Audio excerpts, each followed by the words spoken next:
How's it going, everybody? Welcome to week number 2 of Dunces and Dragons. Say hello, everybody, to our wonderful viewers. Hello. Hi. Oh wait, we're live? We are live. Whoops. We'll do it live. Yeah, week number 2 of Dunces and Dragons. We are back with some improvements to our lovely overlays, and hopefully, Skype will not be a bitch tonight. Twitch might, but hopefully Skype won't. And we'll have some smooth runnings for the rest of the broadcast. Awesome, awesome, awesome. How's everybody doing? How you doing, Jason? Okay. Any significant developments in the past week that you would like to dispose of? Not really. No random rants? Rants. Yeah, I've got a rant about the person that made the maps of this module, but Go on. we'll wait till we come to that. Oh, okay. Please tell. Please tell.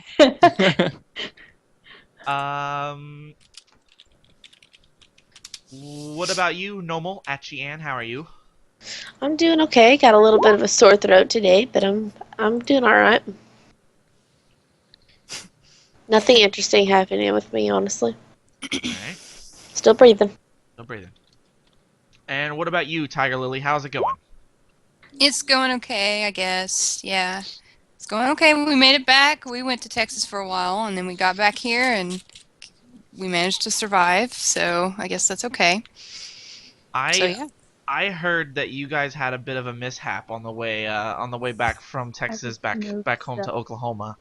Yeah, some of us kiddos, we don't drive in snow and stuff, so when it snows, yeah. Yeah. So you guys But had it's okay. a little bit of a fender bender, but you guys are okay.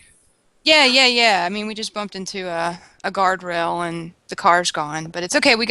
See, that car was named Batman. It was just a red car, and so it was called Batman. I don't know why. But now this car Because is it like was red. yeah, because it was red, yeah. It wasn't Robin, okay? But it was Batman. So now we've got this, like, Buick LeSabre, like, old-ass tank of a car that's like, what, 1990s or something like that edition? And Yeah. it's like, yeah, so it's kind of a maroon color, so it's Batman 2: The Revenge. So, yeah. Nice. Okay. We're going on a theme. On a theme. They, Alright. like, despite being like 10 years older than our car we're not driving anymore, it's like better in every way except for gas mileage. Well, there Like, you it has go. a working air conditioner, it has like power locks and cruise control and comfortable Yeah, seats. it's air conditioning, right? Air conditioning. Yeah. I know. Just a big thing here. Hey, it works. There you go. Cool. Well, I'm glad you guys are okay, and that the car situation is working out. Lorianne, Mrs. Emily Schrader, how are you? Life's good when you're not in a potato. When you're not living in the potato, life is good, huh? Yeah.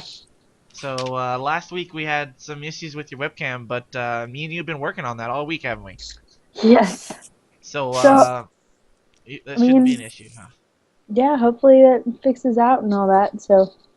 Sweet. Alright. Alright, cool. So I think where we last let off, we had just gotten to the city of Ravensgro after what seemed like forever long journey.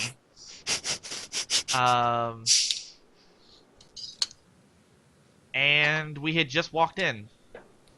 I think we had just walked into the city. We hadn't done anything. We just walked into the city. Yeah. That's what everybody else remembers? Mm-hmm. And I we think can't so. seem to get away from the weather. We have weather Yeah. in Texas and Oklahoma, and now we have weather in our game. Dum. And voices. Oh yeah. Someone's crazy, so. Yeah. So, and, I guess to refresh our memories, we are coming here to the city of Ravensgro to, hear the reading of, hear the reading of a will Mm-hmm. from a deceased wizard or professor or something like that. Professor, that's correct. So we're gonna read the will, or we're gonna hear the will of him, and whatever is left was apparently left to one of his students has been bequeathed to us, right? Yep. So So yeah, you guys are here. Basically, it's this professor named Petros Lorimore, who was a professor of the mayor from good old. I don't even remember the name of that first time you guys were in, but he Castle. kind of Cassie. he kind of wussed out and didn't want to come do this, so he sort of legally made you guys the beneficiaries, and all you gotta do is come up here and do whatever you gotta do and collect whatever was left to him, and it'll be the easiest thing you ever did do. It sounds easy. Somehow I doubt that. I just have a. No, there's no reason whatsoever to think that anything bad should happen. Except that we're in like the land of undead. Yes. How many undead have you seen? It's gonna I mean, be a We cakewalk. killed it's like hardly 20 8. of them on the way. No, it was barely like a 8. land of the undead. You I gotta mean, like you killed let me more exaggerate undead, here, Tyler. you know, back there. Oh, I'm sorry. in Cassian. My bad.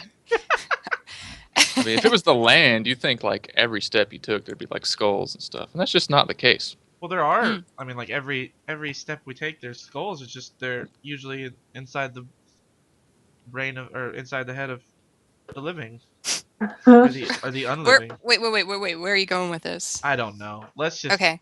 Yeah. Yeah. Spoiler alert: Wes is on cough syrup. I am. It should be noted that I took like a massive dose of cough syrup on an empty stomach, and like before the show, me, Lorian, and our DM were on a Skype call, and I couldn't even formulate words properly. So Oh man. this is gonna be interesting. Can't make talk good. Make it terper. Don't know them words. All right, so you guys showed up. You finally got there after what I would say was a journey that was extended by your own curiosity, in my opinion, which Fair could have been done more efficiently. But you know, hey, Fair enough.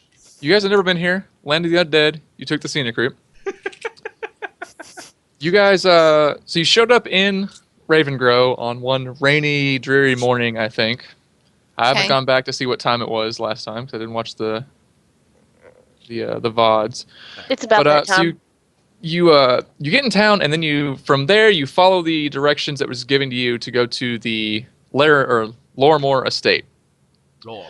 So you just kind of wind your way through the town until you find this, kind of large, not quite like palatial, but a pretty good size, borderline mansion, old Borderline wood house that is the estate of the late Professor Petros. And you guys go up, and waiting outside in sort of a traditional black gown and with the veil, The thing. the thing, Okay. The thing. the death mask. Okay. You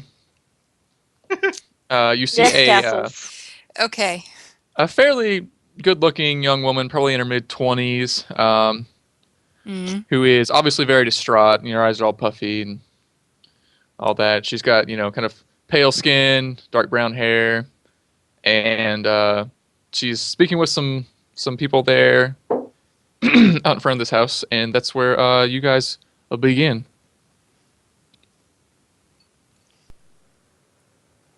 Okay. Or not. Okay. Um, So I Ready? look, Go. Think about it. It's been a great game, guys. We'll see you next time.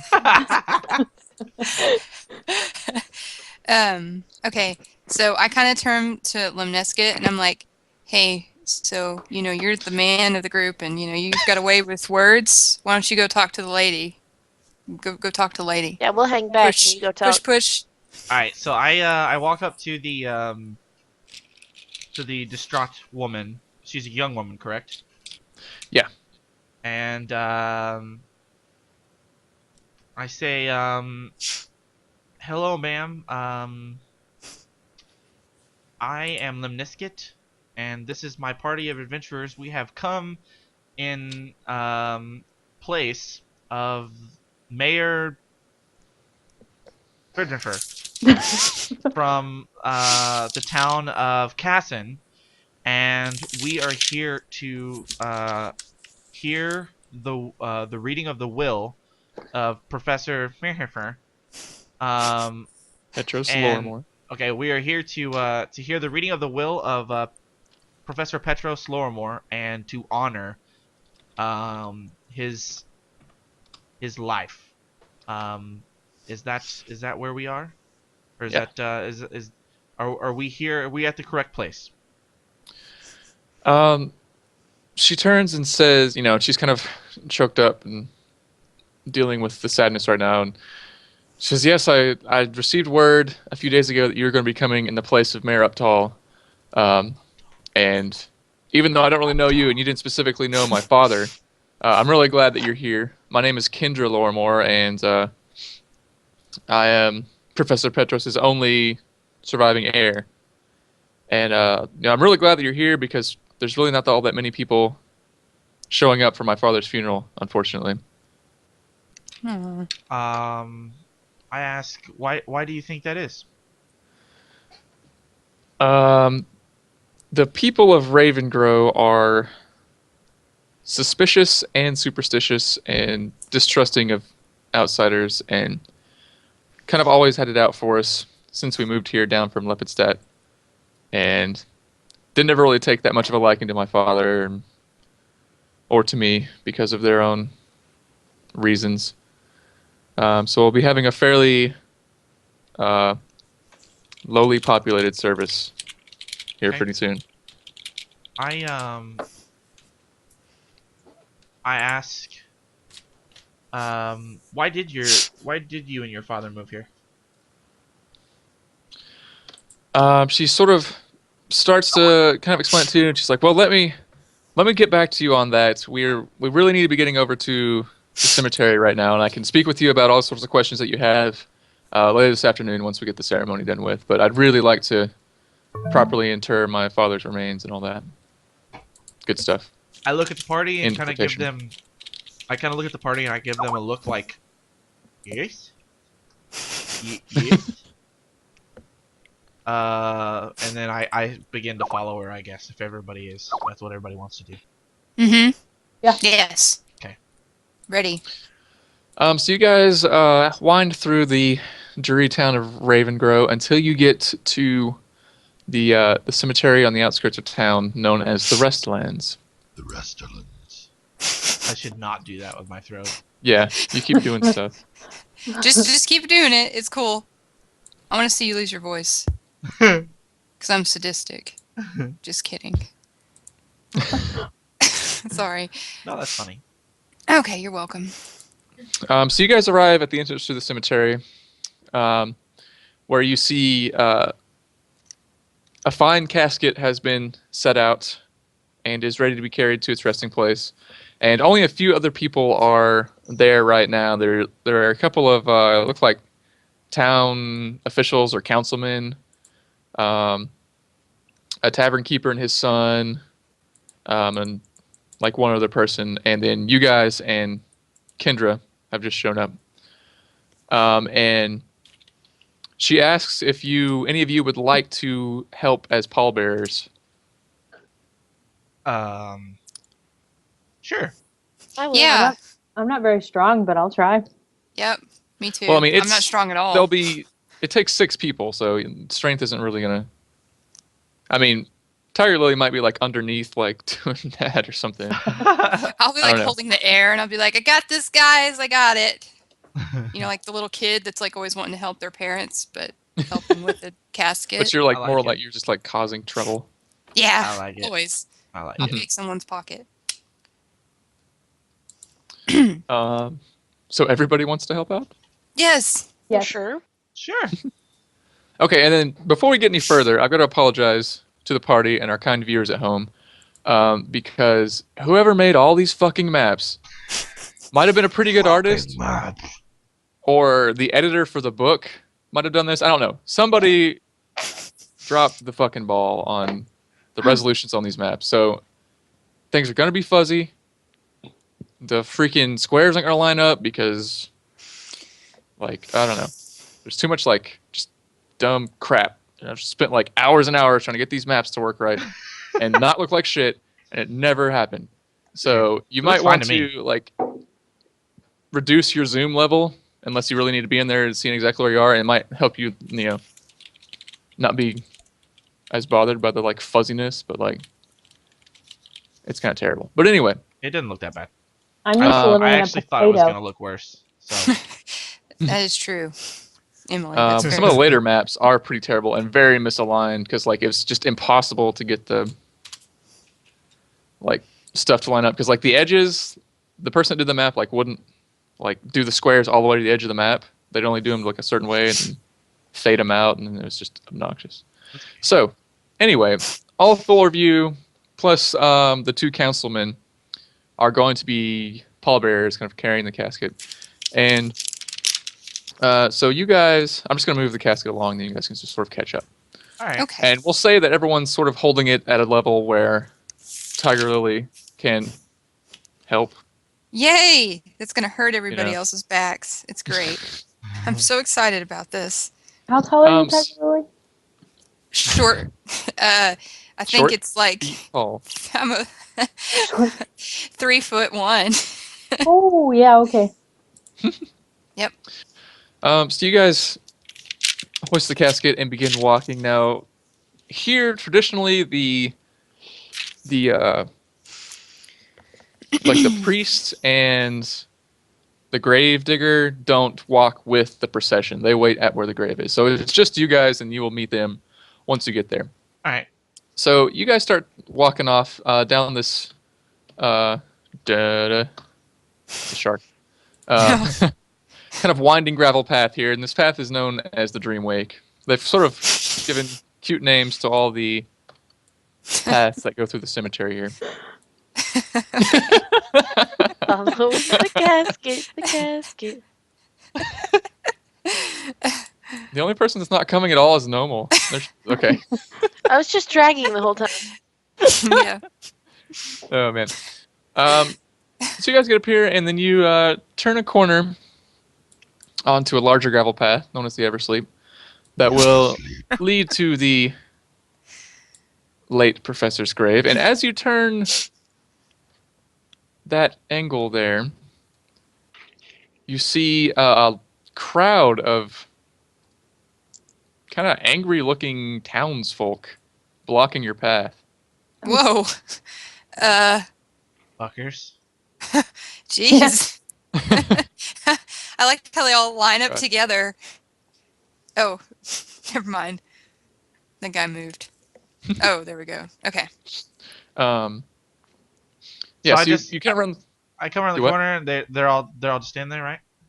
Yeah. Mm-hmm. I take my hand that's not holding the casket and I just kind of like, hey, how's it going? So the kind of this, this group is basically looks like townsfolk or farmers, regular people, pretty pissed off looking, carrying various makeshift weapons, your pitchforks and torches and, clubs and things like that. And there's one older man right in front here who is a little bit taller than everybody else and, probably a couple decades their senior.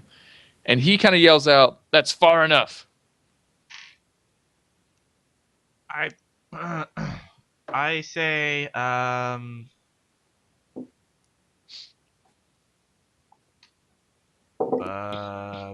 you say like, can't just- that for you the can't say sequel. that. Sorry. just be like, "Good sir, what is your problem with us proceeding?" We've been talking and we decided we don't want that Lormore buried in our restlands. May I inquire as to why? No, you can't. Now take that body upriver and bury him wherever you want there, but he won't be buried in the ground here. I'm not going to bury him in the ground if you're not going to tell me why I can't bury him here. So after you say that, Kendra is kind of like, she walks up and is, really distraught looking, and she's just like, "What are you all talking about? I've already arranged for the burial. We've paid for all of this with Father Grimborough, the priest here, and the grave's already dug. It's all been arranged for."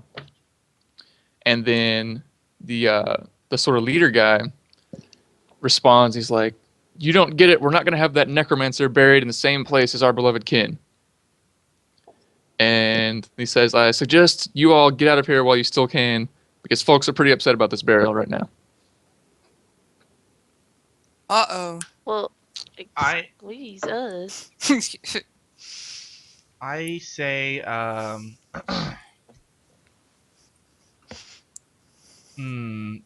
we have come on behalf of a friend of ours, the mayor of Casson, as representatives to the estate of Professor Lorimore. And we have journeyed a great many miles, a great many ways to get here, and we have killed many of the undead that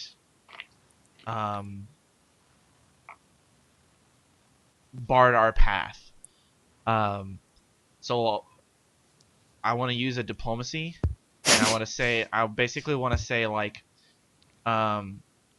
we don't wish to cause any trouble, as everyone deserves a place to rest in peace.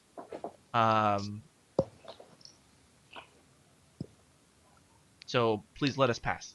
Can I do a diplomacy thing on that, or? Yeah. Okay. Diplomacy +7.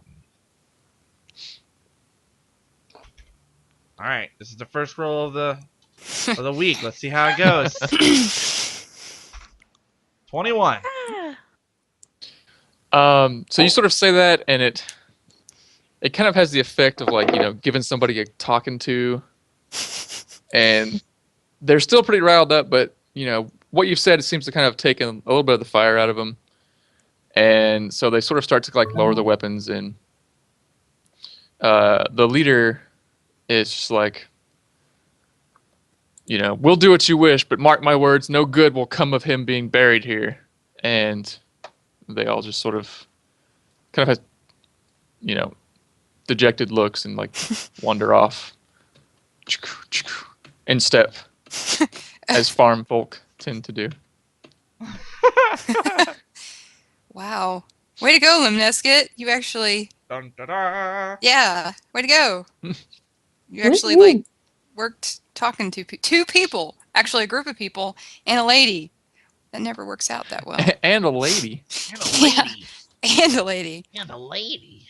So, is the lady still with us? The Kendra? one lady? Kendra's still with you guys. Okay. Can we ask her why they might be upset? I mean, besides, is it just the necromancy thing? I mean, are they just creeped out by it? She thanks you guys for what you did and for diffusing that, but she says, we'll talk about this later. I just want to get this ceremony over with without any more complications.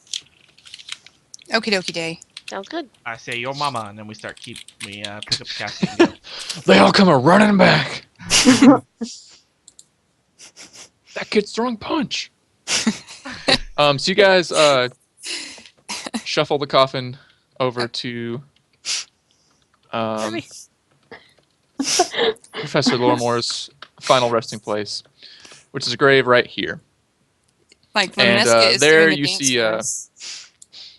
this old, like, weathered priest named Father Grimborough, and the gravedigger for the cemetery there.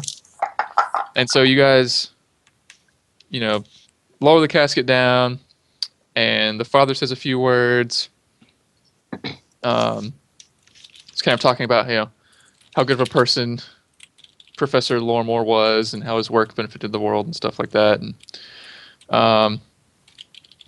then Kendra gets up, and she's kind of fighting back the tears and choking up, and talking about some of the courageous things her father did and some of his more selfless moments. And kind of opens up, say if anybody else wants to say anything on behalf of her father, she'd be happy to hear it and stuff like that. I'm just gonna look at her awkwardly because I didn't know fuck all about this dude. So I'm just gonna look at her like, all right, are you really asking me this? Like, we didn't know this dude.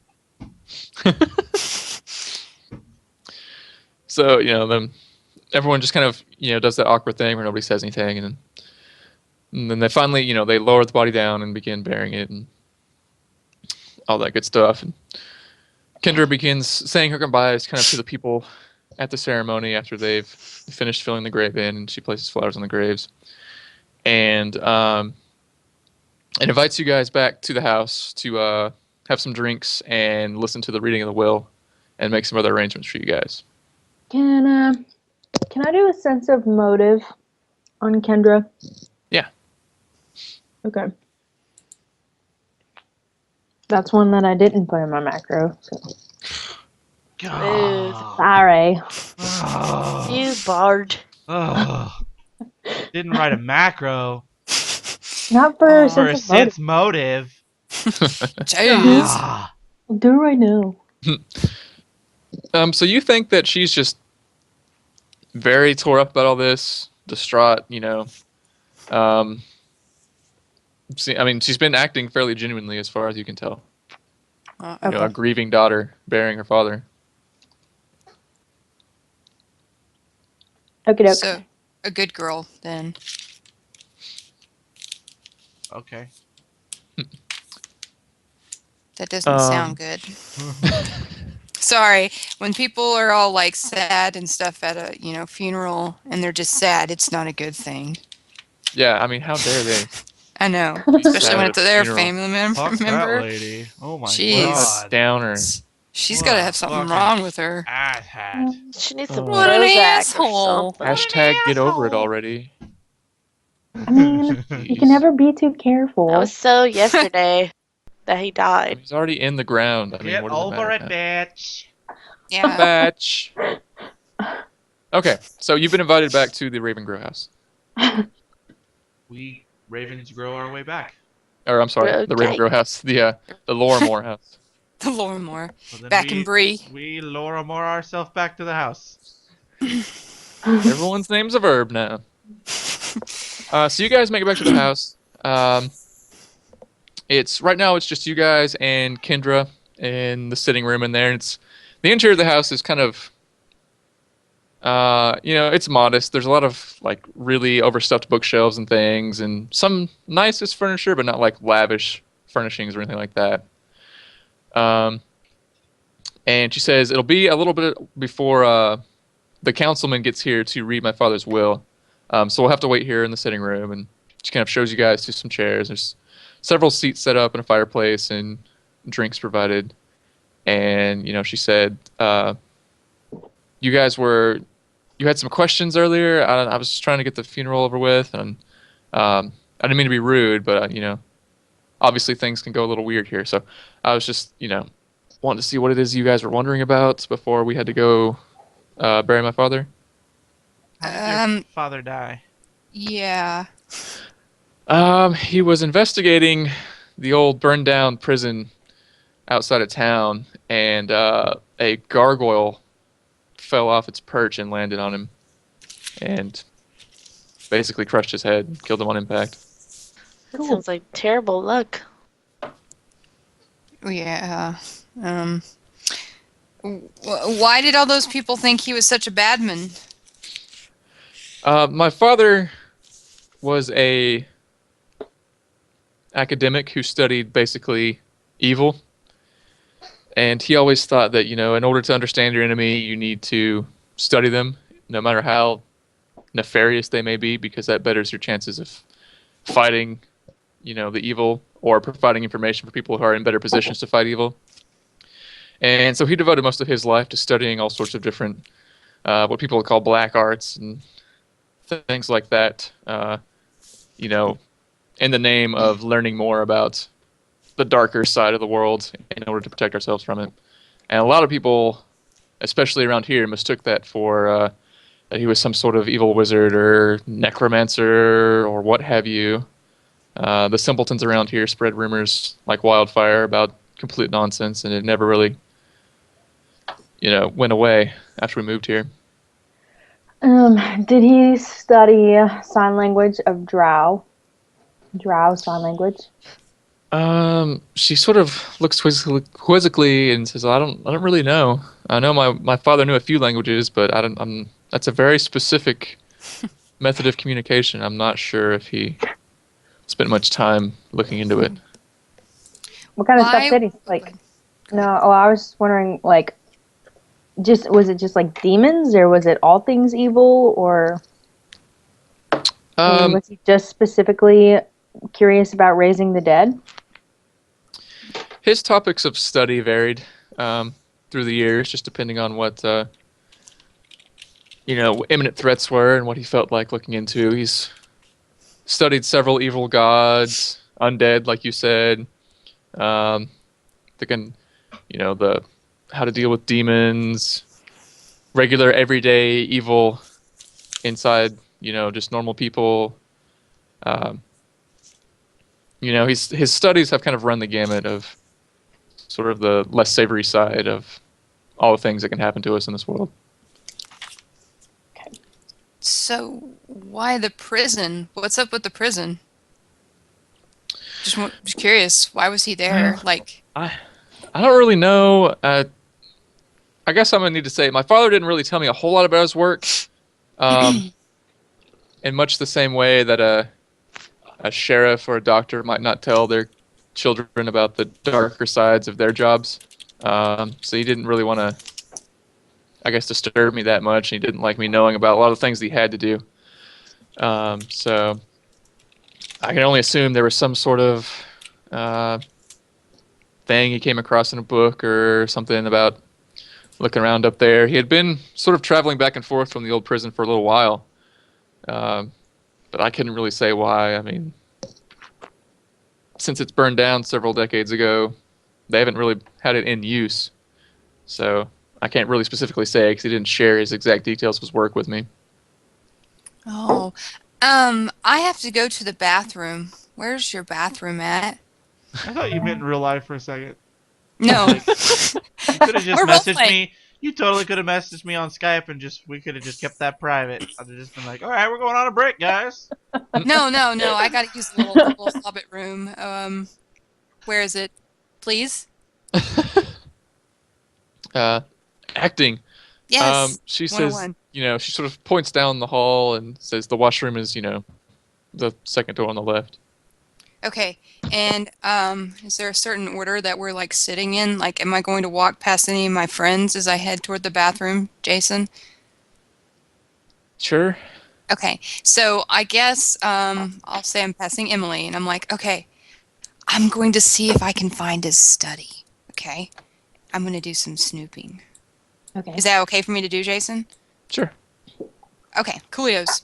So, so I walk to go to the bathroom, and I guess while I'm going that way, kind of heading down the hall and stuff, do I maybe see a room that might look like a room that could be his? It depends on how you're looking. Okay, let me see how hard I'm looking. Oh, that's initiative. I'm sorry. Forget that. No. It's this one. Same thing. Same thing. I so wrote the after- same thing. She, like slinks off to go look around. I'm like doing the dance. Gotta go. Okay. A really pale, portly man comes to the door and comes in and kind of lets himself in and goes into the study. And this guy looks kind of like I can't remember his name, but like the bad guy from Pocahontas. Radcliffe? Oh. Sure. Yeah, the I'm big fat amazed dude. I even Radcliffe. fucking know what the hell you're talking about. Does he have an assistant named Wiggins? Because then he is the exact same guy. Yeah. No, he's by himself. But this guy comes in there, and he's pale, chubby. He's got like the little like pencil mustache thing, black clothing, and he introduces himself to everyone that's in the room. As something. I got to find his name. Uh-oh. It's Another name Radcliffe. for you guys to remember. It's not that. All right. He introduces himself to the party that's still in there as Councilman Vashian Hearthmount. And although he's extending sort of every customary pleasantry to you guys, you can tell very easily that his face is kind of looking disappointedly toward you. And then he turns to Kendra and he says, "Is everyone here for the reading of the will?" And then Kendra says, "Well, no, this little hobbitess took off to use the restroom. I can go and try to find her, though, if you need me to." And he sort of nods and he says, "We'll wait." And so then Kendra leaves and goes and like heads to start looking for Tiger Lily. Okay. How far have I made it? You feel Then like with a you've kind of 15. gone down some halls a little ways, and I mean, you don't know anything about this guy. Every room looks just kind of like, you know, this is a parlor room. This is a, you know, whatever. The room that had the most books was probably the room you came from, though, as far as like looking Okay. for a study. Okay. All right. Damn, that's what I was afraid of too. Okay. Well, if I'm next to a room, I'm just going to kind of like slowly open the door with a 21, and then I'm just Okay. going to kind of look in there to see if I see something weird. 16. You look into what appears to be a bedroom, and you don't see anything particularly weird. Fudge. Okay. So I guess I get like antsy because I'm like, okay, I guess I'm going to listen down the hallway to see if maybe I hear someone coming that way with a 24. Okay, you hear somebody walking. It sounds like they're walking away from you. In the meantime, Kendra has come back into the study to everyone else and says, "Your hobbit friend isn't in the restroom. Where is she?" So maybe she doesn't like pooping in other people's bathrooms. Maybe she went to like a public bathroom, which doesn't make sense. But I'm just gonna go for that. Never Maybe Who she would got choose lost. a public Maybe- bathroom? She was really bad with directions. Maybe she really had to stink one up, and she didn't want to be rude, and lay like a massive deuce in a grieving daughter's bathroom. I say that. She sort of starts to look annoyed, and she's like, "Well, you need to find her now so we can get this reading over with." I yell at the top of my lungs, "Tiger Lily, where are you? It's time for the reading of the will. Okay. Hark! Tiger Lily!" I guess after Oh. hearing that, Oh no, hold on! I have a There we go. horn. I have a Oh. horn. I have a signal horn. I blow the shit out of that fucking signal horn. He blows his right pussy. I don't give a fuck where I'm at. I just go, I blow it, and then I say, "Adventurers assemble!" after hearing that and getting quite confused because I had no idea of Lemnesket having one of those, I quickly rush back and, I come and, well, I guess I'll just act it out, I guess. Oh, God, guys, I'm so sorry. I got so confused which way to go. There's so many doors and there's this long hallway and it was dark and oh, I'm really, really sorry. I hope I didn't miss anything. Oh, man. I feel better now. I just asked, If you I'm like, want- "Did you get to poop?" If you want anyone to actually believe that, you'll need to roll a bluff check. Oh shit. Oh, Oh. let's see what my bluff Since is. since I'm asking her, like I'm playing it up, I'm asking her if she got to poop or whatever. Are you going to assist me? Can I assist her? Whenever Um, you lie, whenever you're lying, and you tell an embarrassing, fact, fact, it kind of helps it not be True. so everybody's like, oh yeah, maybe that's true then. This is true. True. Like, why True. would they say that about themselves? Well, there's my Um, bluff. Yeah. The councilman and Kendra seem to believe your story.